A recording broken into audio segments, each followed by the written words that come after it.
Isang malaking pasabog naman ang pinakawalan ni Aldrin kung saan ito ay gawa-gawa lamang para sirain ang pamilyang Torrecampo. Ipinagtapat na ni Aldrin kay Paulo ang totoo. Sinabi niya na siya umano ang anak ni Regina sa labas. Pero kahit ganun pa man ay hindi naniniwala itong si Paulo at inilihim din niya ito kay Greg lalo na kay Regina. Alam ni Aldrin na hindi magawa ni Paulo na sabihin ito kay Greg, kaya't siya na rin ang kumilos. Si Thea ang unang pinagsabihan ni Aldrin para siya'y samahan dito kay Edward.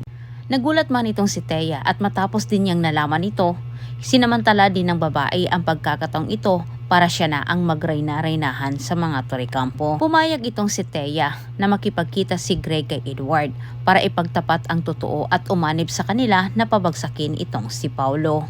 Samantala sa kabilang banta, kinabahan naman itong si Paulo dahil batid din niya na sasabihin ni Aldrin dito kay Greg ang totoo at hindi malaman ni Paulo ang kanyang gagawin sa oras na malaman ni Edward ang lahat. Balak ni Paulo na ipagtapat ito kay Greg lalo na kay Edward sa lalong madaling panahon. Ngunit hindi niya batid na siya'y inunahan na ni Aldrin kasama pa itong si Thea. Ayaw makita ni Edward itong si Aldrin pero agad namang ipinagtapat ni Thea ang totoo at kinumbinsin nila itong si Edward para siya'y makalabas ay kailangan umano nitong makipagsani-puwersa sa kanila.